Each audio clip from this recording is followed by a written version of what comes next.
Oh, glorificado seja o santo nome do Senhor. Igreja, eu gostaria de convidar vocês a se colocarem de pé. Queria chamar aqui a nossa irmã Valdete, em nome de Jesus.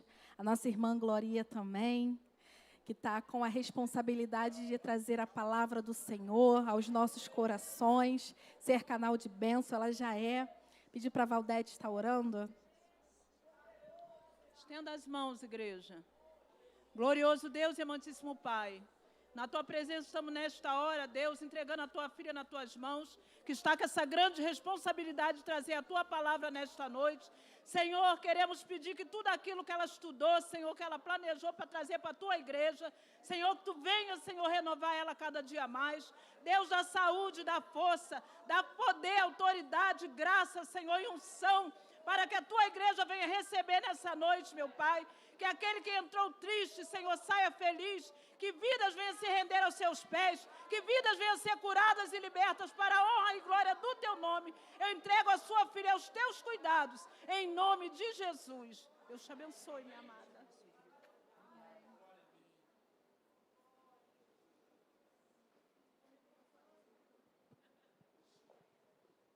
Obrigada, querida. Cumprimento as irmãs com a paz do Senhor. Amém. Cumprimento os irmãos também com a paz do Senhor. Amém. Amém. Não quero deixar ninguém de fora. Queridos, em pé como nós estamos, vamos abrir nossas Bíblias no Evangelho de João. Nós já passamos hoje, eu não sei se você estava ligado desde o começo do culto, mas é já a terceira vez que a gente abre João, irmãos. Nós iniciamos com João 15, na palavra da oferta fomos para João 12, e agora nós vamos para João 1. Primeiro capítulo do Evangelho de João. Quero ler apenas alguns versículos, do versículo 35 até o versículo de número 39. Eu vou ler na versão que está na tela. E você, por gentileza, acompanhe. Diz a palavra do Senhor. No dia seguinte, João estava outra vez ali, na companhia de 2 dos seus discípulos. E vendo passar a Jesus, disse: Eis aí o Cordeiro de Deus. E os 2 discípulos ouviram-no dizer isso e seguiram a Jesus. E Jesus, voltando-se e vendo que eles o seguiam, disse-lhes: Que buscais? E eles disseram: Rabi, que traduzido quer dizer mestre, onde moras? E ele lhes disse: Vinde e vede. Foram e viram onde morava e ficaram com ele aquele dia. E era já quase a hora 10ª. Amém. Até aqui. Você pode ocupar o seu assento. Queridos, nós estamos diante de uma palavra, que é a palavra que Deus colocou no coração da liderança do ministério feminino dessa igreja, que é a palavra intimidade. Diga comigo, intimidade. Existem muitos conceitos, existem muitas acepções para essa palavra. O que faz alguém ser íntimo de outra pessoa? Normalmente, a gente fala isso, a gente se refere a alguém com quem temos intimidade, não por apenas conhecer esta pessoa, mas por conhecendo-a também ser conhecido dela. Então, intimidade sempre se refere a uma via de mão dupla. Intimidade nunca é unilateral. Certamente, se eu falar aqui a respeito de alguns nomes, vocês todos conhecem. Se eu falar o nome Neymar, acho que não há ninguém entre nós que não conheça. O triste, irmãs, é que outro dia, isso para os adolescentes, né? Eu falando para os adolescentes, eu falei de Ayrton Senna, e alguns não sabiam quem era. Eu quase morri. Falei, você sabe quem é o Neymar, mas não sabe quem é o Ayrton Senna? Está errado, está errado. Começa tudo de novo. Essa educação de hoje, só misericórdia. O menino passa, só porque ele morreu tem 30 anos, que é isso, gente? Tenho certeza que você estava lá, você que está me ouvindo, chorou quando ele morreu. Mas foi muito comovente para a nação. Nós conhecemos essas pessoas. Se eu falar o nome do presidente, não vou falar, porque eu não sou obrigada. Mas se eu falar, você vai dizer, conheço. Algumas figuras históricas até, alguns que já estão mortos, alguns que ainda convivem conosco. Conhecer, saber que essas pessoas existem. Se a gente fala para uma geração de jovens aí, que seguem algumas celebridades, eles sabem tudo a respeito da pessoa.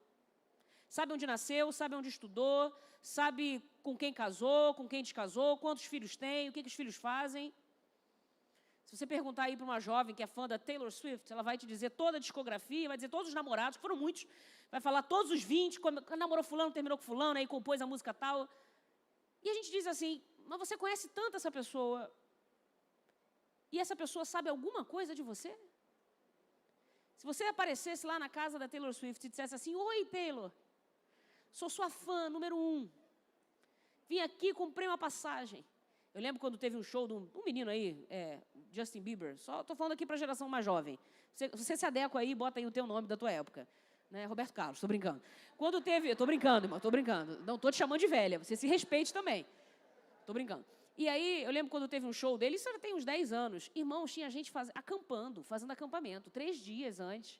3 dias antes. Eu falei assim, quem é o pai e a mãe dessa criança que deixou ela 3 dias antes?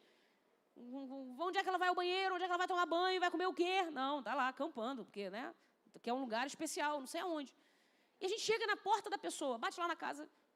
Eu ia falar do Pelé, mas Pelé já morreu, né? Vamos fingir que o Pelé está vivo ainda. Você bate lá na casa do Pelé, estou tentando pensar num nome que seja neutro e que alcance todas as gerações. Mas acho que os grandes nomes já morreram, né, irmão? Tá difícil. Vivo assim hoje, tá complicado. Oi, eu sou seu fã. Acompanhei sua vida inteira. Se perguntarem para você, eu sei a sua comida favorita, sua cor favorita, sei qual é o carro que você mais gosta, sei tudo. Essa pessoa vai olhar e vai dizer assim, mas eu não conheço você. Eu não sei quem você é. O triste, irmãos, é que tem uma palavra de Jesus a respeito disso em relação à igreja também. Tem gente que conhece tudo de Jesus e faz muita coisa em nome de Jesus. E que naquele dia vai dizer, Senhor, em teu nome. Nós expulsamos demônios, nós curamos enfermos, a gente encheu a igreja, a gente encheu conferência, a gente gravou disco, a gente foi pro Maracanãzinho. E olha que deu mulher naquele dia, irmãos. Olha, Senhor, a gente fez tudo em teu nome. Dei tanta aula de escola dominical falando sobre o Senhor, sei tudo da tua vida. Estudei, fiz aí o quadro comparativo dos evangelhos. Eu sei o que é a diferença de Marcos, Mateus, Lucas em relação a João, os sinóticos, os não sinóticos. Eu fiz faculdade de teologia, Jesus. Eu sou doutor em divindade. Jesus vai olhar e vai dizer assim, mas você me conhece tanto e eu nem sei quem você é. Porque intimidade, irmãos, não é o quanto a gente sabe de alguém, é o quanto essa pessoa também sabe de nós. Jesus vai dizer assim, apartai-vos de mim, eu não vos conheço. Eu quero hoje colocar diante de Deus que a gente avalie o verdadeiro grau da nossa intimidade, não em função do quanto nós julgamos conhecer a respeito do Senhor, mas o quanto nós nos abrimos para que Ele nos conheça e para que Ele nos transforme. Não é à toa que um grupo de mulheres chamadas Transformadas decidem esse tema, intimidade, porque só a intimidade do Senhor é capaz de nos transformar. Não existe outro caminho para a nossa transformação. E a transformação, escute, não passa apenas por conhecê-lo. A transformação passa por dar-se a conhecer a Ele. Intimidade, irmãos, a primeira vez que aparece a palavra conhecer com o sentido de ter intimidade é lá no Gênesis. E conheceu Adão a sua esposa e ela concebeu. Conhecer aí é o sentido de ter uma relação íntima. E isso é necessariamente algo que é contrapartida, de um para com o outro. Hoje, nessa abertura, eu queria que você saísse daqui pensando algumas coisas a respeito do que é ter intimidade com Jesus. Até então, a gente avaliava a espiritualidade de alguém por quanto essa pessoa sabia falar a respeito de Deus. A gente acha que no céu, irmãos, vai ter tipo um Enem do céu. Diz aí, valendo, Asa era filho de quem? Aí você vai falar, quem era Asa? Asa está na Bíblia? E fulano, e aí, fala aí, a genealogia todinha de Jesus. Não, irmãos, é claro que quanto mais nós amamos ao Senhor, mais vamos querer conhecê-lo. É claro, quando você se apaixona por uma pessoa, não é exatamente assim? Você não quer saber tudo dela? Você não quer saber o perfume que ela usa para você comprar no dia dos namorados, alguma coisa do gênero? Irmão, lembra aí, um dia você foi apaixonado pelo seu marido, amém? E essa paixão aumentou, amém ou não amém? Amém. Quase que tu cai numa cilada agora. Tu ia falar, já fui. Não, sou e serei. É assim que você tem que dizer.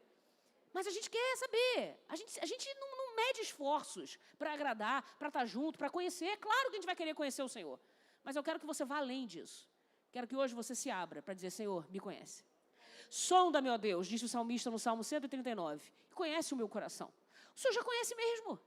Ele já começa, na verdade, o primeiro versículo do Salmo 139, eu vou entrar no texto, confia em mim. Mas no primeiro versículo do Salmo 139, o salmista já está dizendo o seguinte, Senhor, tu me sondas e me conheces. Irmã até mudou o texto.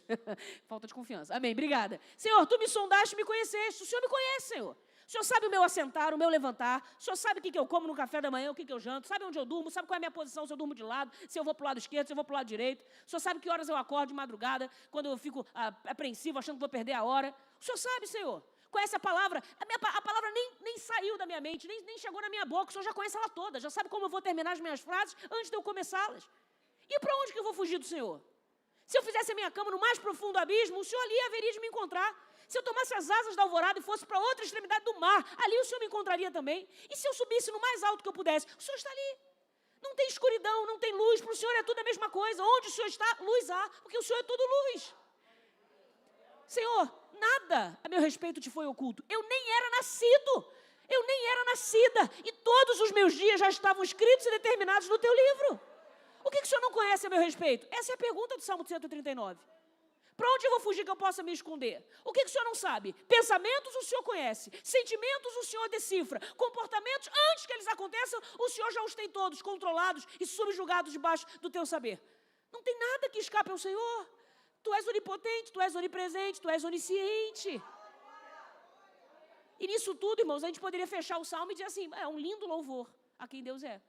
Declarando os atributos intransmissíveis, incomunicáveis, os atributos exclusivos que só Deus tem e cuja glória Ele não compartilha com ninguém. Seria só isso, se não tivesse o último versículo. Ele começa dizendo, o Senhor conhece, o Senhor sabe, o Senhor está. Onde que eu vou que o Senhor não está? O que eu faço que o Senhor não sabe? O que é impossível que o Senhor não possa fazer? Mas ele termina fazendo um convite para Deus.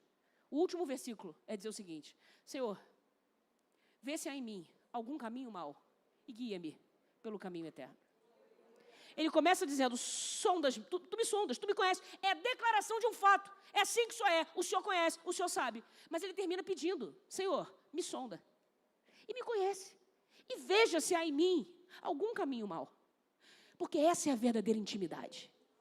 Não que nós apenas declaremos tudo que Deus é, tudo que Deus pode, tudo que Deus faz. Isso tudo é lindo e importante e é para isso que nós viemos. Você veio aqui prestar seu culto, você veio aqui para entregar sua adoração, você veio aqui para declarar quem Deus é, que Deus pode, que Deus faz, que Deus te conhece, sim.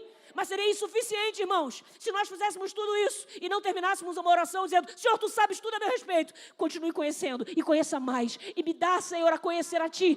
De tal maneira que o Senhor possa passar em mim o Teu raio-x, a Tua ressonância. Me coloca ali, Senhor, e veja, leia os meus pensamentos e me corrige. Vê se há em mim algum caminho mau, porque os caminhos maus são muitos e múltiplos e diversos, mas só existe um caminho eterno. Então ele vai dizer, Senhor, vê onde que eu errei, mas me guia, me dirige. Essa é a verdadeira intimidade, é a intimidade que transforma. Esse é o tema da mensagem de hoje. Diga assim comigo, intimidade que transforma. Vamos para o texto, rapidamente. 1 João, não. João 1. Evangelho de João, capítulo 1. Irmãos, o que está acontecendo aqui? A guisa de toda essa introdução, que você já sabe que ser íntimo de alguém não é apenas que você conheça alguém, e sim que essa pessoa te conheça. Que haja um relacionamento, que haja uma troca. Amém ou não amém? Se ficar uma coisa unilateral, é obsessão, é fã, é outra coisa, não é intimidade. Guarda isso no teu coração. A gente está diante do primeiro capítulo de João, em que João ele faz uma espécie de paralelo entre a criação do mundo e os primeiros momentos do ministério de Jesus. Na verdade, João escreve aqui para nós, no primeiro capítulo, a primeira semana do ministério de Jesus, assim como Gênesis. Em Gênesis, Moisés escreveu para nós a primeira semana da criação do mundo, 7 dias. Ah, Glorinha, mas são 7 dias literais ou são 7 dias de eras, de milênios? Você acha que eu vou perder meu tempo discutindo isso aqui agora? Não. Não importa isso. Ah, um dia para o Senhor como 1000 anos. Pode ter sido 7.000 anos. A Bíblia chama de dias, a gente vai chamar de dias. Amém? Amém. Ah, o que isso representa? Não importa aqui, não para essa mensagem. Então, primeiro ato criador de Deus, lá em Gênesis capítulo 1, a Bíblia vai dizer o seguinte, olha, nada havia. E o Senhor disse o quê? Haja luz. E quando a gente vai para João, no capítulo 1, ele vai dizer o seguinte, o verbo era antes de qualquer outra coisa vir a existir. Ele não diz que o verbo foi. Foi seria o pretérito, seria o passado perfeito, está acabado. Não, ele usa o pretérito, o passado imperfeito. Ele já Ele era antes que alguma coisa viesse a existir. Em outras palavras, antes de sol, antes de lua, antes de criação, antes de universo, Deus já pré-existia. E quem é que estava com Deus, diante de Deus? O Verbo. Você conhece esse texto, não conhece? Está aberto aí na tua Bíblia. João 1:1. No princípio, olha Gênesis, irmãos, no princípio foi o Verbo? Não, olha com cuidado a tua Bíblia. No princípio era o Verbo, ou seja, o Verbo já havia antes que o princípio existisse. Confundi tua cabeça agora? Não, porque você sabe que Jesus é eterno. Então vamos lá. No princípio era o Verbo. E o Verbo estava fazendo o quê? Estava com Deus, na eternidade. E o Verbo era Deus. Olha quantas informações. Ele já está identificando que esse verbo, essa palavra, que você sabe que é um nome para Jesus, ele estava lá na criação, antes que a criação existisse, estava junto com Deus, em igualdade diante de Deus, ou seja, ele não se confundia com Deus. Deus Pai é um, Deus Filho é outro.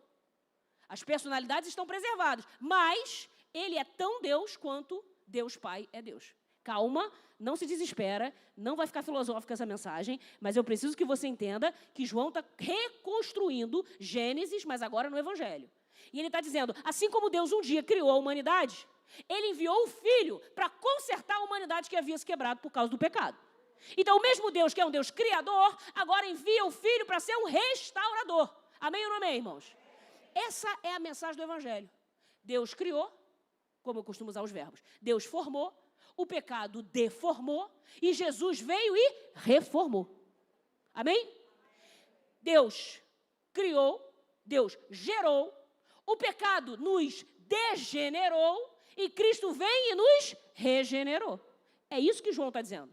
O mesmo Deus que criou o mundo, que estava lá quando o homem pecou e que viu tudo se acabar, não abriu mão do homem. Pelo contrário, agora ele envia o Filho. Ele é a luz do mundo. Lembrem-se, qual é a primeira coisa a ser criada? A luz. E agora ele vai identificar aquela luz que foi criada lá, que é o que permite que o mundo exista, isso não é nada. A verdadeira luz do mundo ele mandou quando mandou o Filho. Porque essa é a luz que resgata as pessoas das trevas. Então ele vai dizer, o Verbo estava com Deus. Ele estava no princípio com Deus. Todas as coisas foram feitas por ele e sem ele, nada do que foi feito se fez. A vida estava nele e a vida era a luz dos homens. A luz resplandece nas trevas e as trevas não prevalecem contra ela. Isso é João. Agora, João, ele passa a contar a respeito de um homem chamado João Batista. João Batista, ele é o predecessor, ele é o precursor. Ele foi profetizado em Isaías como sendo aquela voz que clama no deserto. O que ele clama? Preparem o caminho do Senhor. Por quê, irmãos? Você sabe disso. Na antiguidade, um rei, quando vai fazer uma visita aos seus súditos, ele não passa por qualquer caminho. Naquela época, as estradas são esburacadas, são perigosas. E se uma roda dessas, de uma carruagem, fica presa num buraco, você sabe que você mora no Rio de Janeiro, então você está acostumado a ver isso. Né? De vez em quando, um negócio, né? Engasga, quebra pneu, rasga, fura. Aí é uma dor de cabeça, o rei não entra. Já pensou que mico? Que vergonha. O rei veio lá da capital, saiu do palácio, para visitar aqui nós, os súditos aqui, e no meio do caminho não conseguiu chegar, porque o caminho não estava preparado. Então, a mensagem de João Batista é dizer o seguinte, vamos preparar o caminho. Como é que a gente prepara o caminho?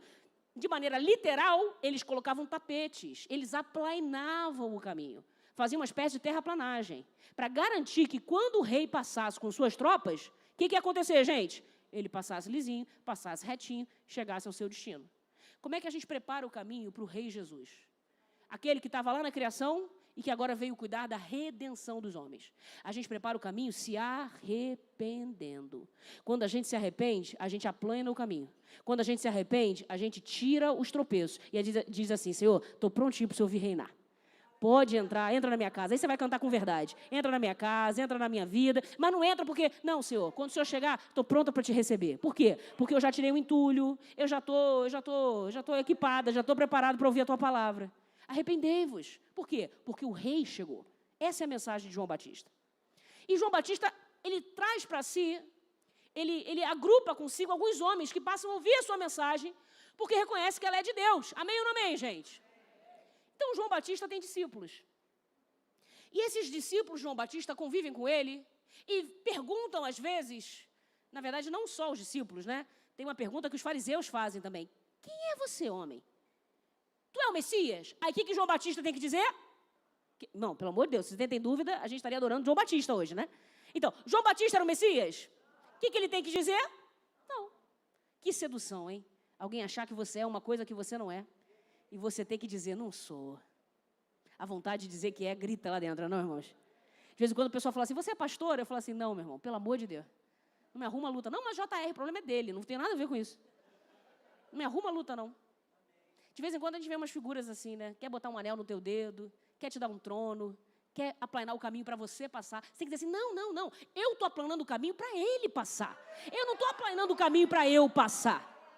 Eu não construí uma igreja para eu lucrar. Eu não fiz um púlpito para eu aparecer. Eu não coloquei os instrumentos para que eu fosse a celebridade. Não, isso tudo é aplanar caminho para que a glória seja dele, para que o louvor seja dele. É ele que tem que aparecer. E aí, mulheres, época de conferência é uma época boa. É boa para a gente ouvir a palavra de Deus, mas o diabo também gosta de interferir. E às vezes a gente trabalha aplanando o caminho, a gente se esforça aplanando o caminho, a gente ensaia, a gente decora, a gente canta, a gente se pinta, a gente pinta tudo, a gente faz uma decoração muito bonita, a gente faz tudo e depois o diabo vai soprar no teu ouvido. Será que não é para você? Mas se não falar em teu nome, se não te aplaudir, a mensagem foi boa, mas se fosse você pregando, acho que ia ser melhor. O louvor foi bonito, mas se você solasse, é tudo fariseu falando no teu ouvido. És tu aquele que havia de vir? É você Porque, olha, as multidões estão... Irmão, João Batista ele está agremiando multidões, tá? Tem muita gente vindo segui-lo. Nessa hora até sobe o negócio, né? Fala assim, eu sou um milagre. E ele era. Ele podia ter dito, a minha mãe era estéril. A minha mãe orou a vida inteira por mim. Eu sou filho de sacerdote, você sabia disso? Inclusive, escuta isso, pela linhagem sacerdotal, quem era para ser sumo sacerdote não era nem Anás nem Caifás, que eles estavam ali por indicação política de Roma. Quem era para ser sumo sacerdote talvez fosse João Batista. Ele era filho de sacerdote e o turno era do pai dele. Já pensou se ele quisesse? Tem um vídeo, tem um meme na internet, não sei se vocês já viram, que aparece assim a voz, se eu quisesse. Se eu quisesse. O cachorro assim, ameaçando morder, e o cachorro não morde. Aí o pessoal fala, se ele quisesse. João Batista devia acordar assim de vez em quando. Ele é um ser humano. Ele pensa assim, muita gente me seguindo, eu sou um milagre, eu sou profeta, e a Bíblia chama ele de profeta, e vai dizer que igual a ele, ninguém nascido de mulher foi. Irmãos, chegou pertinho dele perder a bênção. E eu vim aqui para lembrar você quer ser íntima do Senhor? Você quer que o Senhor conheça seu coração? Aplana o caminho para ele passar. É para ele que você está fazendo o que você está fazendo. Se alguém gostar, amém. Se alguém não gostar, você diz, é para ele. Não botaram a minha foto, é para ele. Não falaram o meu nome, é para ele. E esqueceram de mim, não tem 1, 2 e 3? Jesus nunca vai esquecer de você. É para ele. E ele continua dizendo, versículo 15. João dá testemunho a respeito dele e exclama, este é aquele de quem eu dizia, ele veio depois de mim, mas é mais importante do que eu, pois já existia antes de mim. Versículo 16, porque todos nós temos visto a sua plenitude, e graça sobre graça nós temos recebido. 17, porque a lei foi dada por Moisés, a graça e a verdade vieram por meio de Jesus Cristo, ninguém jamais viu a Deus, o Deus unigênito que está junto do Pai é quem o revelou. 19, este foi o testemunho de João, quando os judeus lhe enviaram de Jerusalém sacerdotes e levitas para perguntar, quem é você? Ele confessou e não negou, confessou, eu não sou o Cristo. Hoje, irmãos, é o momento para a gente afirmar o que a gente não é. Eu não sou o centro das atenções, o mundo não gira em volta do meu umbigo, não são só as minhas necessidades que importam, não são os meus caprichos que têm que ser atendidos, eu não sou. Se a gente vem para Cristo, a primeira coisa que a gente tem que fazer é se despir, para depois Ele possa nos revestir, para que depois Ele possa nos colocar na posição que Ele deseja. Mas primeiro, eu não sou. Diante disso, eles perguntaram, então quem você é? Elias? Não. É profeta? Não. Ele até era, irmãos, mas ele disse que não era. Então diga quem é você. E ele vai dizer no versículo 23, eu sou a voz que clama no deserto, endireitem o caminho do Senhor, como disse Isaías.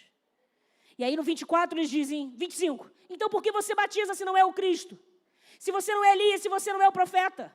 E ele diz no 26, eu batizo com água, mas no meio de vocês está alguém que vocês não conhecem. Ele vem depois de mim, mas eu não sou digno de desamarrar as correias das suas sandálias. E aí, irmãos, no versículo 29, um pouquinho antes da gente aqui, Jesus vem em direção a João e ele diz: eis o Cordeiro de Deus que tira o pecado do mundo. Esse é aquele a respeito de quem eu falava, quando disse: depois de mim vem um que é mais importante do que eu. 31. Eu mesmo não o conhecia, mas eu vim batizando com água a fim de que ele fosse manifestado a Israel. E 32. Eu vi o Espírito descer do céu como pomba e pousar sobre ele. Eu não o conhecia. Aquele, porém, que me enviou a batizar com água me disse: aquele sobre quem você vir descer e pousar o Espírito, esse é o que batiza com o Espírito Santo. Pois eu mesmo vi e dou testemunho de que ele é o Filho de Deus. Não eu, ele. Não a mim, a ele. Não por mim, por ele. Essa primeira semana do ministério de Jesus, como foi a primeira semana da criação do mundo, é uma semana de colocar as coisas nos seus devidos lugares. Deus botou a lua no lugar certo, o sol no lugar certo, os continentes no lugar certo, a água no lugar certo, e Jesus já começa colocando tudo no lugar certo. E João Batista é o primeiro para dizer: eu tenho que estar no meu lugar, que é lá, nem digno sou de desamarrar as sandálias dos pés, e ele tem que estar lá, porque ele é o Messias, ele é o Filho de Deus. Se a gente não botar as coisas certas na nossa casa, irmãos, as coisas não vão andar. Dentro da sua casa, quem manda? Talvez você tenha dito: eu mando. E aí você não entende por que nunca vai dar certo. Não, é o marido que manda. Deus deu a ele o status, sacerdote. Mas acima dele está o Senhor. Acima de você, das suas opiniões, das suas vontades, está o Senhor. Eu lembro de uma vez conversar com uma família. Em dado momento, ela dizia assim: eu não concordo que você chame a atenção do meu filho. Aluno de EBD, de escola dominical. Falei assim: amém, eu não sou a mãe dele, eu não tenho essa autoridade. Eu gostaria que a senhora fizesse isso. Não, mas eu não concordo, não é assim que eu crio ele, não é assim que eu vejo a melhor forma de criar um filho.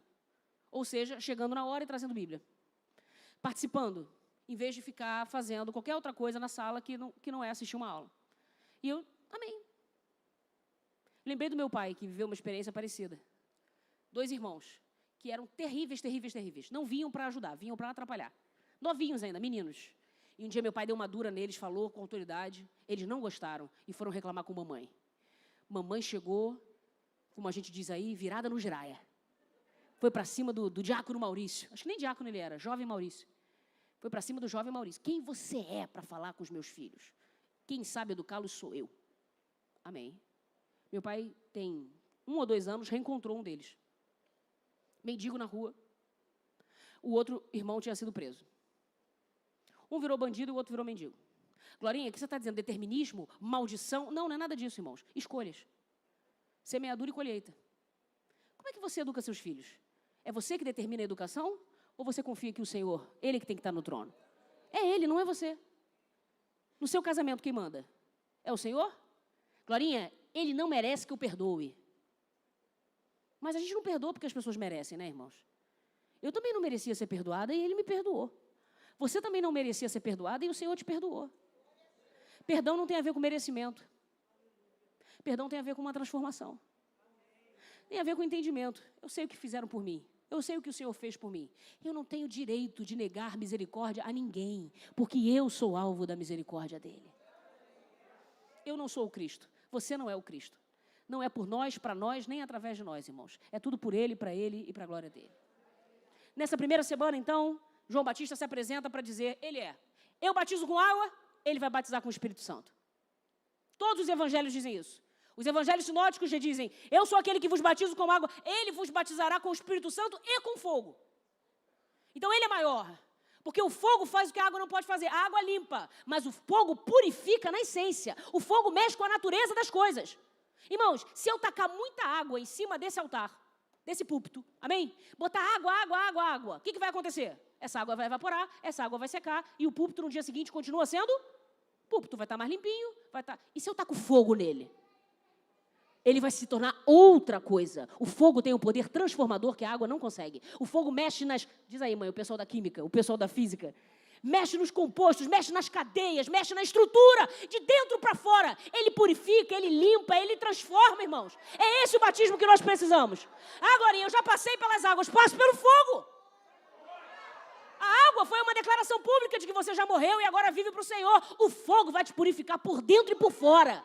Ele vai transformar você num novo homem. Isso aconteceu com o Saul. Pena que Saul não permaneceu no fogo, né? Saul, a Bíblia diz que quando ele profetizava e falava diante de Deus, a Bíblia diz, e ele foi feito num novo homem. Um outro homem ele se tornou. Porque o fogo do Espírito faz isso conosco. Limpa as nossas escórias, tira a nossa imundície, muda quem nós somos na essência e na nossa natureza. Ele vos batizará com fogo. João Batista, então, agora sim, outra vez. Irmãos, você está vendo os dias estão passando, né? Olha lá. No dia seguinte, no dia seguinte, no dia seguinte. Tem 4 ou 3 vezes que ele vai repetir no dia seguinte, porque ele está refazendo a semana da criação do mundo. Olha o que ele vai dizer no versículo 35. No dia seguinte, João estava de novo, agora com 2 dos seus discípulos. E vendo Jesus passar, disse, eis o Cordeiro de Deus. Igreja, atenção aqui. Versículo 37. Os 2 discípulos, ouvindo-o dizer isso, seguiram a Jesus. E Jesus, voltando-se, vendo que o seguiam, disse-lhes, o que vocês estão procurando? E disseram, Rabi, onde o Senhor mora? E Jesus respondeu, venham ver. Eles foram, viram onde Jesus estava morando e ficaram com ele aquele dia. Eram mais ou menos 4 horas da tarde. O que isso tem a ver com intimidade? O que isso tem a ver com conhecer e ser conhecido? O que isso tem a ver com entrar num relacionamento de profundidade, de realidade, que vai nos transformar de dentro para fora? Tem a ver o seguinte, nessa primeira semana, Jesus está dizendo para nós o que é o Evangelho. Esse poder de Deus que transforma o homem. O que é o Evangelho? Primeira coisa, diga comigo, o Evangelho. Vamos lá, irmãos, com força para a gente terminar. Diga assim comigo, o Evangelho é uma mensagem. Não sou eu que estou dizendo, João Batista que me ensina. Qual é a mensagem? Eis o Cordeiro de Deus. Esse é o Evangelho. O que é o cristianismo para você? É uma religião organizada? Que tem código moral, que tem rituais, que tem dogmas? Não, mais do que isso. O Evangelho é uma mensagem, e é uma mensagem poderosa que gira em torno do Cristo. Eis o Cordeiro de Deus, e esse é o Cordeiro que tira o pecado do mundo. Ele é que resolve o único e verdadeiro problema do ser humano. O problema do ser humano não é falta de dinheiro, o problema do ser humano não é falta de amigo, o problema do ser humano não é falta de oportunidade, o problema do ser humano se chama pecado. Escola não resolve isso, irmãos. Se resolvesse, as 2 grandes guerras mundiais não tinham acontecido no país talvez mais civilizado do mundo da sua época, que foi a Alemanha. Eu tinha um professor que dizia o seguinte, é impossível filosofar se não for em alemão, porque os grandes filósofos do mundo todos eram alemães. E, no entanto, numa sociedade tão esclarecida, numa sociedade tão capaz intelectualmente, pronto, uma máquina de triturar a gente se levantou chamado Hitler. Porque a educação nunca salvou o homem. E eu falo isso diante de educadores, que passaram a vida inteira ouvindo, a educação vai salvar o Brasil, a educação vai salvar o mundo, a educação vai fazer não sei o quê. Você pode reformar o homem moralmente, mas não resolve o problema do homem. O problema do homem se chama pecado. Terapia não resolve o problema do homem. E eu sou filha de psicólogo e estimulo que você faça terapia. Se tiver que fazer, faça. Não é para dar dinheiro para o psicólogo, não. Também estão precisando, né, irmão? Está difícil. Mas não é só para isso, não. Porque eu sei que melhora a nossa vida. Melhora. Se conhecer é muito importante para a gente tomar melhores decisões. Mas eu não estou falando de coisas que melhoram a nossa vida. Como a educação melhora a nossa vida. Não estou dizendo que você não deva estudar, não. Pelo amor de Deus, eu não sou anti-intelectual. Eu estaria traindo a mim mesma se fizesse isso.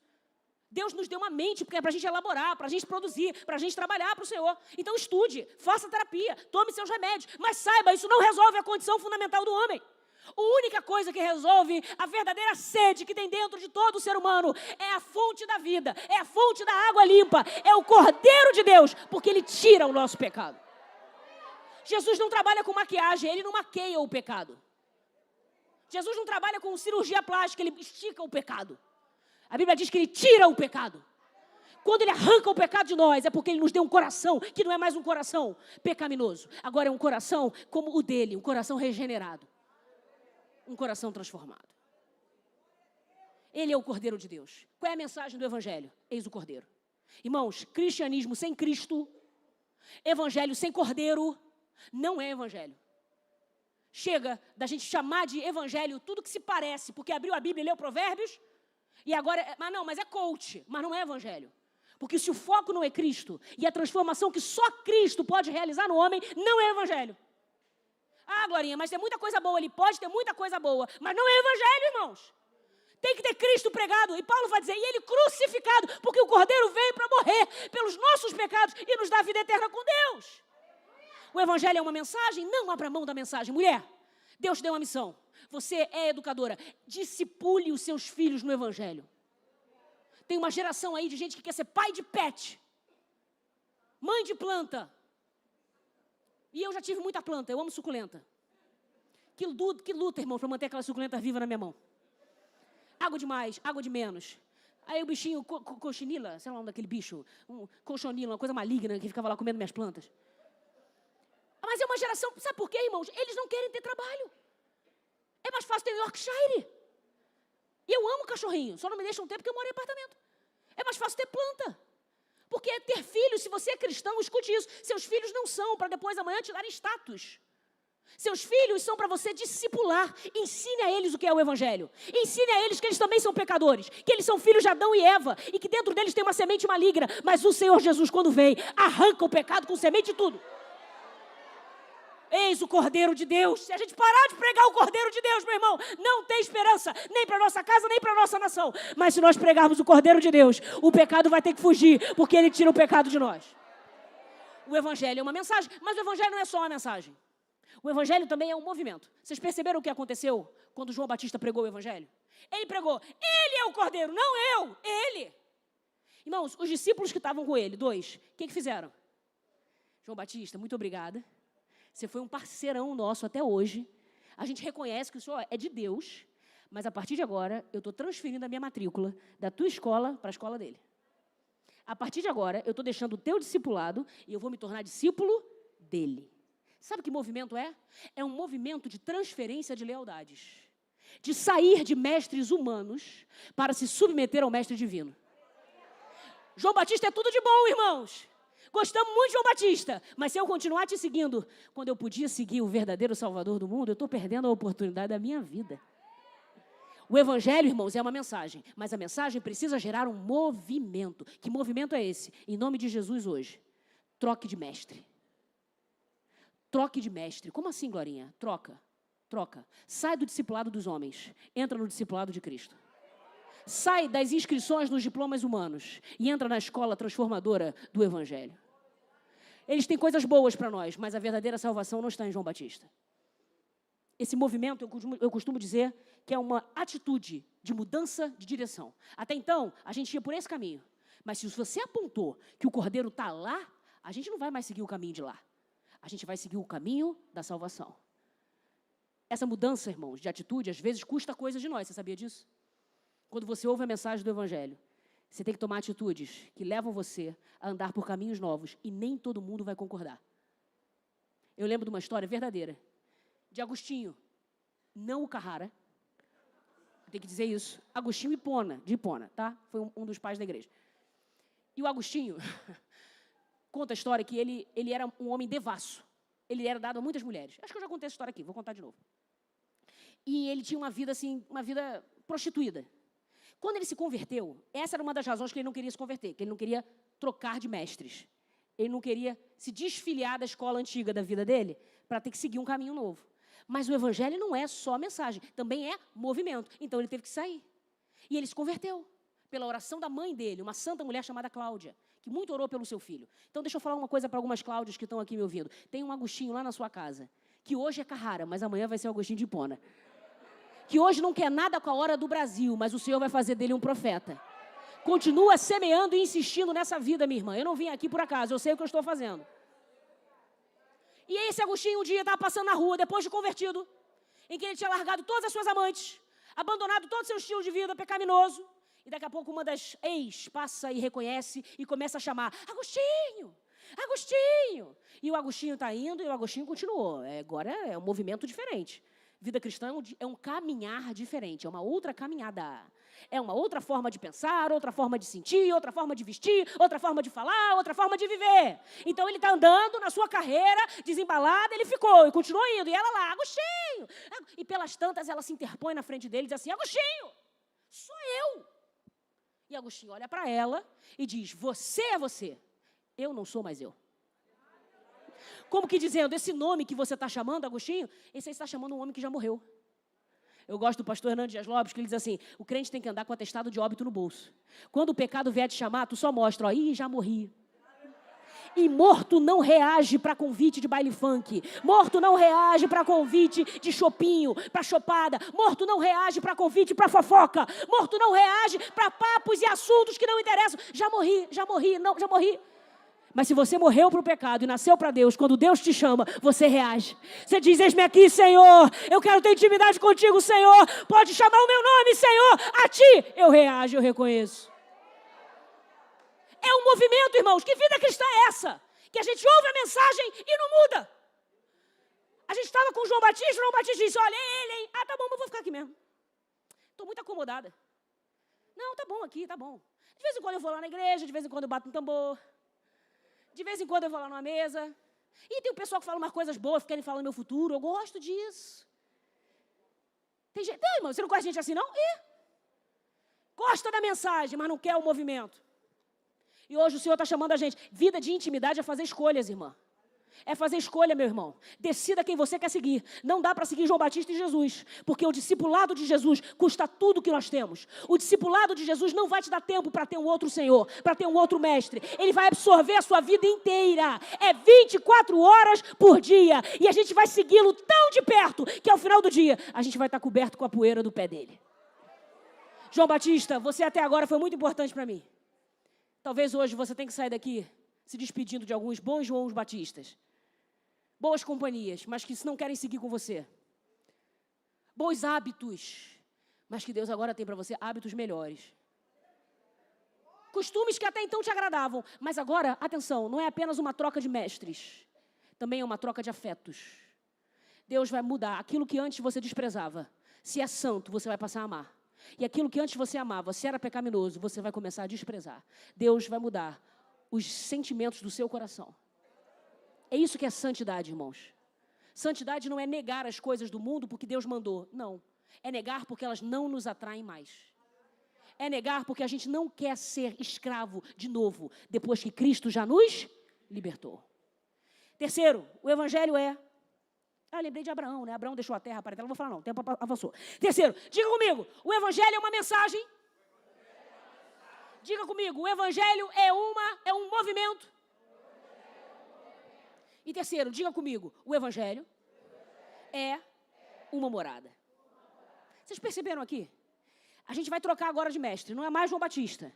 O movimento agora é outro, é seguir Jesus. Irmãos, o que é o evangelho se não for seguir Jesus? É só isso. A partir de agora você segue Jesus.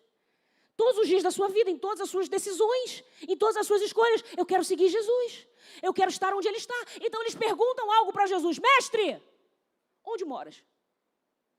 E Jesus responde, vou descrever para vocês como é a minha casa.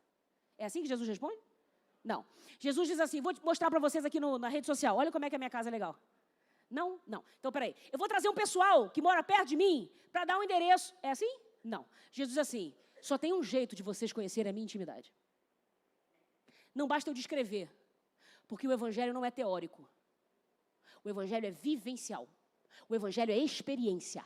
Então eles vão dizer, se vocês querem ter intimidade comigo, vem e vejam. Em outras palavras, ou vocês passam a entrar na minha intimidade. Irmãos, o que é morada se não for lugar de maior intimidade de uma pessoa? A Constituição da nossa República, coitada, tão rasgada ultimamente, a nossa Constituição, ela assegura que a morada, a casa do indivíduo é asilo inviolável, não podendo nela penetrar se não forem nas horas dadas do dia e com mandato judicial. O que isso quer dizer? Quer dizer que até mesmo a nossa lei pátria, tão combalida, reconhece que a casa é inviolável, a casa é a intimidade, a casa é a proteção do indivíduo. Na morada, na casa, é onde a gente se despe. Vocês lembram de um homem chamado Naamã?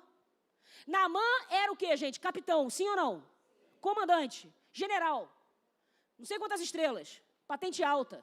A Bíblia diz que o Senhor, a ironia, né? O Senhor dava vitória à Síria pelas mãos de Naamã. E Naamã é um leproso. Quem é que sabe que ele é leproso? Quem está dentro da sua morada. Quando ele entra dentro de casa, a armadura tem que sair.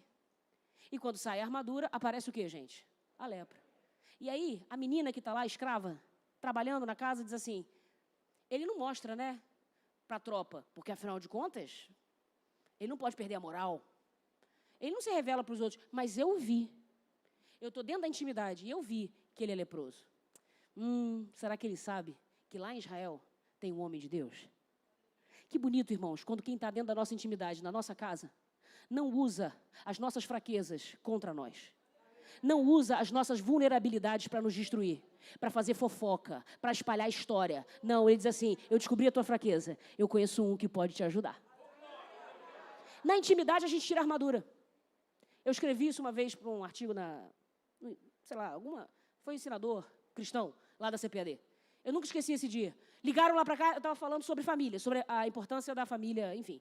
Ligaram lá para casa, um dia eu era criança, eu atendi o telefone, e do outro lado do telefonema, uma voz assim, grave, dizendo assim, como é que era? Posso falar com o comandante Ferreira?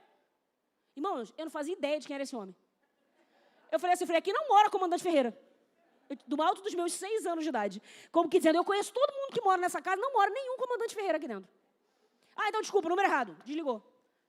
Aí depois foram lá, não, liguei para sua casa e tal, não sei o quê. Não, mas quem atendeu? Uma menina disse que não morava o comandante Ferreira, meu pai. É porque ela não sabe que eu sou o comandante Ferreira. Sabe por quê? Na intimidade, dentro de casa, meu pai nunca se apresentou para mim como comandante Ferreira. Dentro de casa, ele só era meu pai. Lá fora, ele estava brigando, lutando, enfrentando, fazendo o que tinha que fazer. Passando lá o cerol nos meninos. Dentro de casa, não tem armadura, não tem cap, não tem farda, não tem espada. Dentro de casa só tem intimidade. Dentro de casa só tem afeto. Dentro de casa, irmãos, que hoje, em nome de Jesus, você entre dentro da casa de Jesus. Entra dentro da morada de Jesus, porque lá você não vai precisar usar a sua armadura. Lá você não vai precisar esconder aquilo que você esconde das outras pessoas, com medo do que vão te julgar ou dizer de você. Quando você entra na morada de Jesus, você vai descobrir que Jesus vai te abraçar. Por que você me diz isso, Glorinha? Porque a intimidade transforma. Primeiro, na intimidade a gente se revela. Mas se a intimidade for a intimidade de Jesus, não apenas a gente vai ser revelado, a gente também vai ser transformado. Como que eu sei disso? Porque eu não continuei lendo o texto. Mas se você lesse, você ia ver quem é que Jesus chama para a intimidade dele. Só luta. Primeiro André, que vocês já viram, que é irmão de Pedro. E André avisa para o Pedro, passamos o dia ontem, o dia todo. A gente só saiu no final da tarde. Sabe onde que eu estava? Na casa do Messias. O quê? Sim, senhor.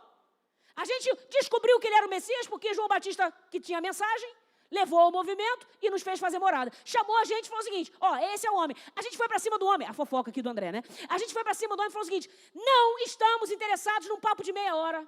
Não estamos interessados numa aula de 40 minutos para tirar dúvida teológica. A gente quer saber onde é que o senhor mora, porque a partir de hoje nós seremos teus. Você percebe que a pergunta não é onde que a gente pode bater um papo? Não, a pergunta é onde o senhor mora. Habitação, perenidade, constância. Ele diz, eu quero estar lá onde o senhor está. Eu quero ver onde o senhor dorme. Eu quero ver a água que o senhor usa para lavar teu rosto. Eu quero ver que cor é a tua parede. Eu quero ver o chão que tu pisa quando levanta. Eu quero estar lá. A tua morada é a minha morada. Sabe de quem eu lembrei? Eu lembrei de Ruth. Noemi, que Deus me faça um tanto, se não outra coisa que não for a morte me separar de ti. Onde você estiver, lá eu estarei. Qual é a tua morada? Você sabe, Pedro, o que ele fez? Eu pensei que ele fosse mandar a gente pastar. Não. Eu pensei que ele fosse só dar um endereço. Não. Ele disse o seguinte, vem. A minha morada está aberta para vocês. Vem para perto. Vem e vê. Porque se você não experimentar de mim, você não vai ter autoridade para falar de mim. É a intimidade de Jesus que nos transforma. Pedro escuta isso e Pedro disse, ele é o Messias. Eu também quero esse negócio de morar com ele. Lá, a Bíblia continua dizendo, só fazer um parênteses aqui. Irmãos, quando Jesus encontra Pedro, a primeira coisa que ele faz em João é mudar o nome de Pedro. Até então, Pedro tinha o nome de Simão, que algumas pessoas dizem que indica um junco, ou uma palmeira. E palmeira, quando bate um vento, é uma beleza, né? É bem Simão mesmo, né? Porque Pedro é volátil. Pedro é o homem que andou nas águas, mas que afundou na primeira ventania. Pedro é um homem que subiu o Monte da Transfiguração, mas que chegou lá e já queria fazer um hotel. Vamos fazer aqui uma cabana, vamos ganhar um dinheiro, fazer um bibis. Pra gente aqui, e vai vender ingresso, Jesus, vai dizer, venham ver Elias. Não, isso é Pedro, irmãos. Pedro é homem de altos e baixos. Pedro é o que diz, eu nunca vou te negar. E que arranca a orelha do Malco. Mas quando vem a criada no pátio do Sinédrio, não sei quem ele é. Isso é Pedro, meus irmãos. Aí Jesus, quando encontra Pedro, diz assim, Pedro, você quer me seguir? Quero. Você quer estar na minha intimidade? Então se prepara, que você vai deixar de ser Pedro e vai virar, você vai deixar de ser Simão e vai virar uma rocha. Você vai virar Pedro, você vai virar estabilidade. Onde antes o teu nome era instabilidade, na intimidade ela é transformada e agora você se torna uma rocha. Se você tem dúvida de que Pedro se tornou Pedro, é só ler as cartas de Pedro. Ele escreveu 2, está lá no finalzinho do teu Novo Testamento, que você pula para ir para Apocalipse, mas não pula não. O que Pedro vai dizer? O mesmo Pedro, que era um covarde, vai chegar no final da vida, e dando o pescoço para Nero cortar, e dizendo o seguinte: na graça dele, ficai firmes. Não tenham medo do que os homens possam fazer, porque o Senhor é soberano e sabe recompensar. Pedro! O Pedro, que tinha uma língua mais comprida do que cabia na boca, que nunca vigiou um dia da vida dele. Ele que vai dizer, sejam sóbrios e vigilantes, porque o diabo está ao derredor. Pedro! De onde vem essa coragem? De onde vem essa sabedoria? O mesmo Pedro, irmãos, que se a gente for parar para olhar, eu escrevi aqui em algum lugar, já perdi, a minha mensagem foi embora. Mas o Senhor vai dar graça que a gente vai terminar isso aqui hoje, em nome de Jesus. Tinha um último detalhe do Pedro. Assim, o Pedro que era o mais ansioso que a gente já viu. Nervoso, quer resolver, quer fazer, quer ser do jeito dele. Ansioso igual a mim. Vocês viram que eu não sou uma pessoa ansiosa, eu sou desesperada. Olha a velocidade com que eu falo. Pedro era assim, ansioso. E ele que vai terminar a carta dizendo, lancem sobre ele toda a vossa ansiedade, porque ele tem cuidado de vocês. O que aconteceu com Pedro covarde? O Pedro que negou Jesus para a criada é o Pedro que vai para diante do Sinédrio, que podia, não, eu estou falando do Supremo Tribunal da época, que podia ter arrancado o pescoço dele, como lá na frente Roma vai fazer. Ele foi para diante deles e disse assim, vocês querem mandar eu calar a boca? Podem prender, podem surrar. Se surrar, Jesus cura. Se prender, o anjo abre a prisão. Eu não vou deixar de falar daquilo que tenho visto e ouvido. De onde vem essa coragem? De onde vem essa sabedoria? Você está me mandando lançar ansiedade? Onde você aprendeu isso? Na intimidade do mestre. Intimidade que transforma. Desconfie de gente que diz que tem intimidade com Jesus, mas que não tem mensagem, não tem movimento e não tem morada. Não sabe, a vida dele não fala de Jesus em nada. Não tem nenhum movimento de transferência de lealdade. É leal aos seus desejos, aos seus caprichos, aos seus impulsos, mas não consegue ser obediente à palavra de Deus. Vocês ouviram Jesus dizendo hoje aqui, em João capítulo 15, se vocês são meus amigos, vão fazer o que eu mando. Porque o lugar da intimidade é o lugar da obediência. Quem você acha que Jesus chama para a intimidade dele hoje? Hoje ele chama ele chama Simões, que ele quer transformar em Pedros. Hoje ele também chama um pessoal esquisito. A Bíblia, vamos acabar aqui, em nome de Jesus. Logo depois de Pedro, ele vai para um rapaz chamado Filipe. Irmãos, nenhum evangelho gasta muito tempo com Filipe. O que a gente sabe sobre Filipe? Pouquíssimo. Que ele morava em Betsaida, que ele pediu para Jesus mostrar Deus. Tomou um fora, coitado, acho que nunca mais pediu isso.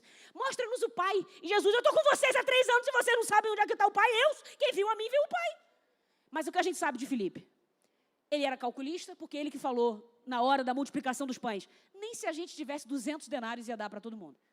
Um homem calculista, um homem frio, materialista, está andando com Jesus, não sabe que está vendo Deus, ou seja, meio perdido das ideias.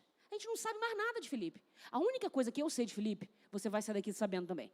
A Bíblia diz, ainda aqui em João, vem comigo rapidinho, versículo de número 42, Jesus olhou para Pedro e disse, você é Simão, filho de João, mas agora será chamado Cefas, que quer dizer Pedro. 43, no dia seguinte, Jesus resolveu ir para Galileia.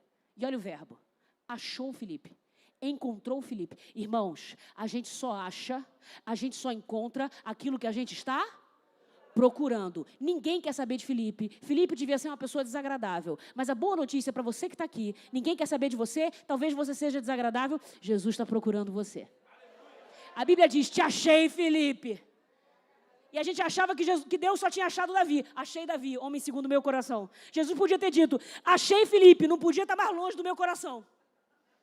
Mas quando eu achei Filipe, eu trouxe ele para a minha intimidade. E é esse Filipe que a história vai dizer que quando ele foi martirizado, lá na Índia, se eu não me engano, não, Tomé foi para a Índia, não sei para onde Filipe foi parar no Oriente, quando ele foi martirizado, eu gosto de um documentário que eu vi sobre a história de Filipe há uns anos atrás, que Filipe pediu para ver a Deus, e ele lutou até o final da vida dele, para que todos vissem o Deus que ele viu em Jesus. Filipe, você está aqui? Se calcula demais e já viu que não vai dar para pagar as contas. Você está cheio de problema, né, Filipe? Você está muito racionalista. Jesus está te trazendo para a intimidade dele. Jesus achou você. Termino. Não é só Filipe também, irmãos. Tem um mais desagradável ainda, um tal de Natanael. Nariz empinado. Quando Filipe diz, achamos o mestre, sabe o que Natanael fala? De Nazaré. Você já viram alguma coisa boa sair de Nazaré? Irmãos, em outras palavras, lá de Inhaúma, com todo respeito, irmãos, eu tô traduzindo, lá de Inhaúma, tem certeza? E Jesus vai vir, o Messias vai vir de Nazaré. Sabe o que Jesus fala quando encontra Natanael? Se fosse eu, o que quer dizer? Engula as suas palavras. Se fosse eu, ia dizer, saí sim com muito orgulho. Tinha até uma personagem aí atrás, uns anos atrás, tinha vindo de Nova Iguaçu. Eu estava na escola, eu vi o pessoal dizendo, Uhul, Nova Iguaçu. Um orgulho de Nova Iguaçu. Eu falei, você nem veio de lá. Mas é a personagem que dizia Uhul, Nova Iguaçu. Jesus não é bairrista. Jesus não tem preocupação com orgulho como a gente tem. Jesus não tem que defender a sua cidade. A gente compra briga que não tem que comprar. Ofendem você e você fica ofendido. Sabe o que Jesus faz quando encontra Natanael? Estou vendo um homem em quem não há nenhum dolo. Jesus, você está elogiando esse crápula? Calma, Glorinha. Jesus falando comigo hoje, né? Calma, Glorinha. Você não sabe o que eu vou fazer com ele? Hoje ele está assim, arrogante, metido. Mas quando ele virar apóstolo, ele vai lavar os pés dos outros. Quando ele virar apóstolo, ele vai enfrentar uma cruz. Ele vai ser martirizado. E quando ele estiver lá no fim da vida dele, ele vai lembrar do que eu falei. Quando eu encontrei Filipe, Jesus dizendo, Natanael, quando eu encontrei Natanael, eu disse assim para ele, tá aí, ó, um judeu em quem não há nenhum dolo. Mas eu vi você quando estava debaixo da figueira. E Natanael se convenceu automaticamente de que era o Messias. Eu não sei o que ele estava fazendo debaixo da figueira. Alguns estudiosos dizem que ele estava estudando a palavra, porque debaixo da figueira era um lugar próprio, uma sombra agradável para você ler pergaminho. Talvez ele estivesse lendo Isaías, procurando o Messias na palavra. E o Messias encontrou e ele disse, enquanto você estava me procurando, eu já estava te vendo e eu te achei também, Natanael. Eu não sei, irmãos, o que eu sei é que na intimidade de Jesus tem lugar para gente inconstante como Pedro e como eu.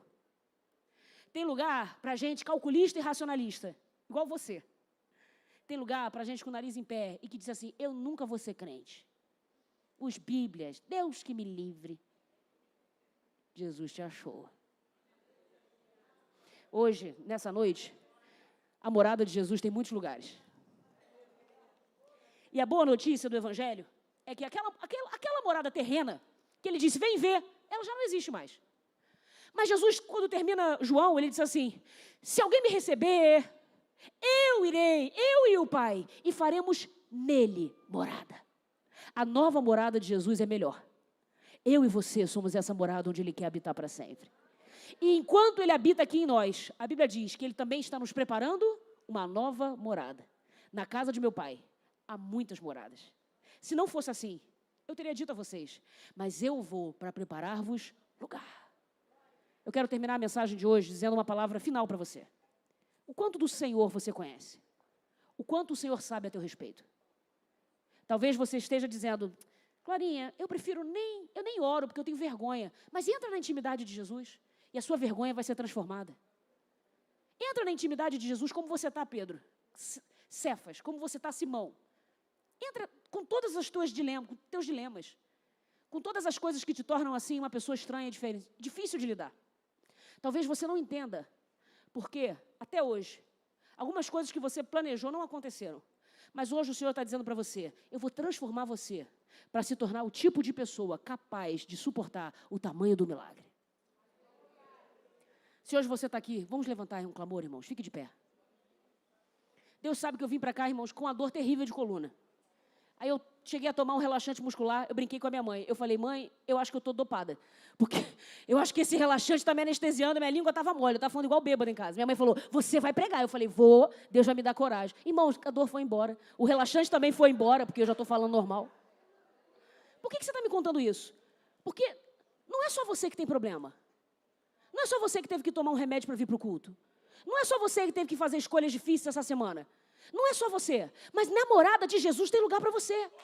E nessa morada tem lugar para transformação. Nessa morada tem lugar para um movimento radical, em que agora você vai receber poder de Deus para dizer não para as coisas que antes te escravizavam.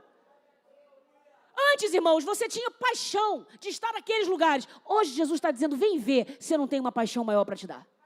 Se eu não vou queimar no teu coração com um desejo muito maior do que qualquer outra coisa desse mundo possa te preencher. Nós vamos fazer uma oração. Para quê, Glorinha? Para que todos nós hoje entremos na morada de Jesus. E que Jesus faça de nós a sua morada. Até que aquele dia chegue, quando naquelas moradas todos nós estaremos para sempre. Nessa oração, eu quero desafiar. Convidar não, eu quero desafiar você. Se você quiser vir à frente, pode vir. O meu desafio para você é um desafio para mim. O que você não tem deixado, onde você não tem deixado Deus tocar? Na sua intimidade.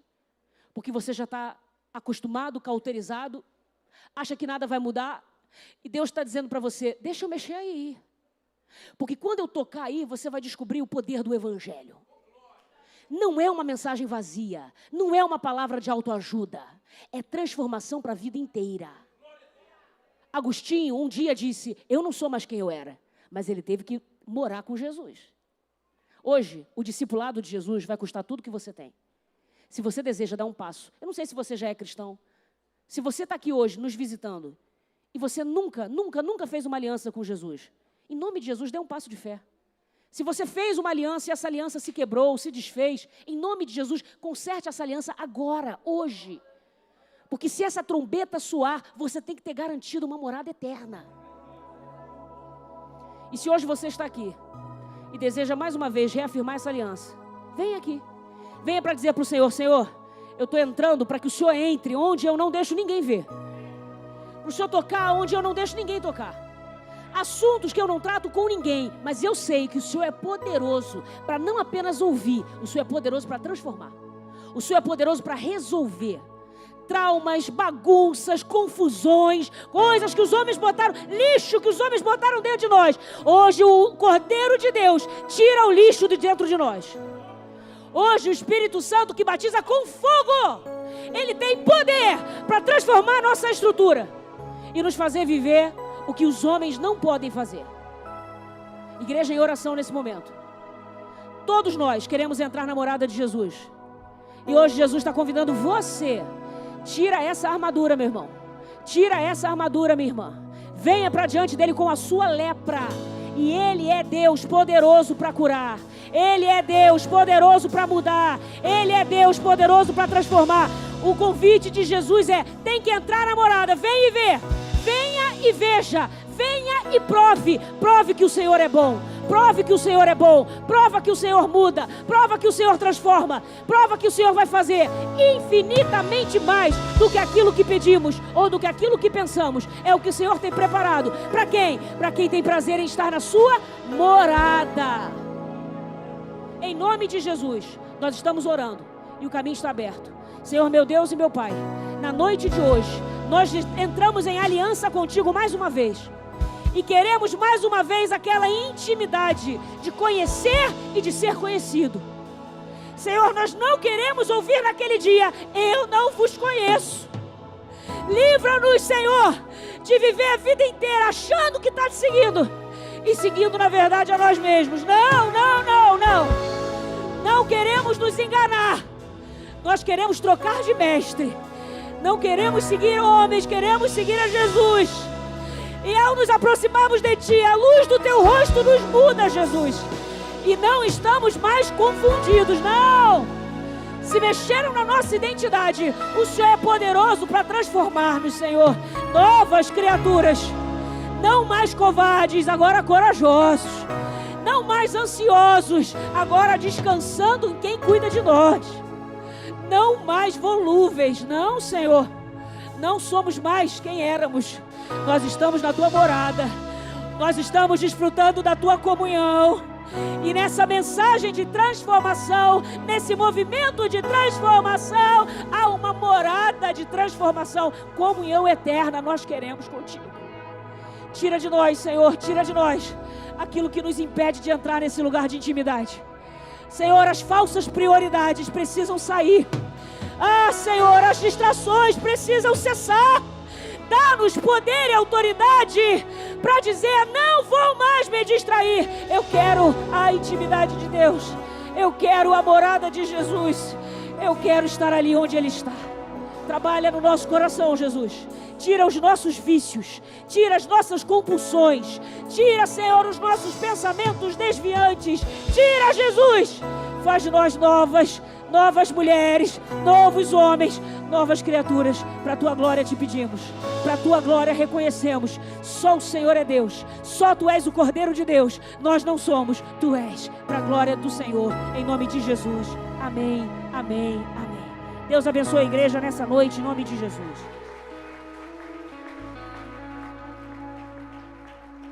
Glória a Deus. Palavra abençoada. Alimentou as nossas vidas. Que o Senhor continue te abençoando. Em nome das transformadas, da fonte da vida, que é o singelo, uma singela lembrança pelo que você fez por nós.